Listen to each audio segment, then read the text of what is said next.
Assalamualaikum warahmatullahi wabarakatuh. Hello everyone, my name is Adelia Sugiarto with student ID 2024-32009 from System Information Class A. Today, I will presentation about my SQL practicum. In this session, I'll explain the main steps and results from our practical work on database and table management using SQL. So, for the first step of the practicum was creating a database and a table named employee. We started by using the command create database. This command creates a new database called laproc, which serves as the main container for our data. After that, we activate the database using use laproc. Next, we created the employee table with several important columns, each having a specific purpose, such as employee ID with primary key as the function, and then type data integer auto increment. This acts as a unique identifier for each employee and increase automatically whenever new data is added. Okay, first name, last name, and department. This use the data type varchar to store text values like names and department names. Email to store the employee's email address with varchar type data too. And then salary, decimal. This type stores salary values with 2 decimal place for financial accuracy such as money.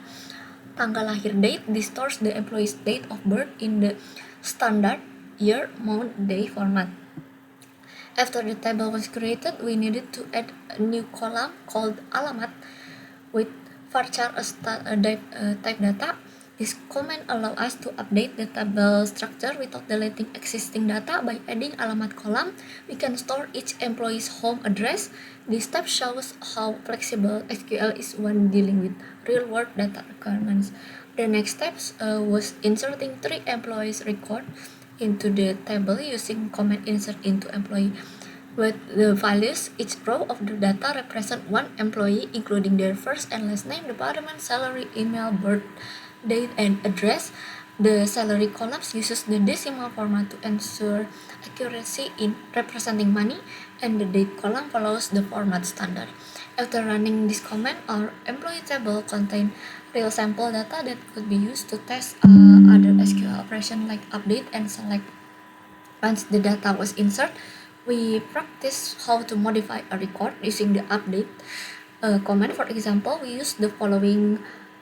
This command updates the salary to 5 million rupiah for the employee whose ID is 789. The condition where employee ID equals to 789 ensure that only one record is changed. Without this condition, which could cause major data errors. This step helps us understand the importance of using condition when updating data. And then finally, we learn how to display data selectively using the select command. For example, this command shows all 3 columns for employees whose salary is greater than 5 million rupiah. In our case, the query return one result, the employee with ID 123 named Rizky Pratama. Using condition in select requires allow us to filter and analyze data efficiently, which is essential in real database application. To conclude, this practicum gave us hands-on experience with basic SQL commands for managing a relational database. We learned that create database and create tables help build the basic structure for data storage. Alter table allows us to modify that structure without losing existing information. Insert into, update, and select are key commands for managing and displaying data effectively. Through this step, we didn't just study SQL theory, we also gained practical skills in data management. This experience trained us to think logically, stay accurate with data types, and write efficient queries.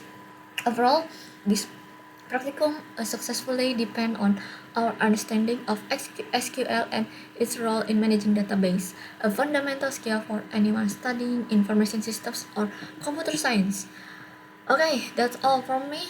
Thank you for watching this presentation. Thank you for assistant lab and lecturer, Mr. Lecturer and friends.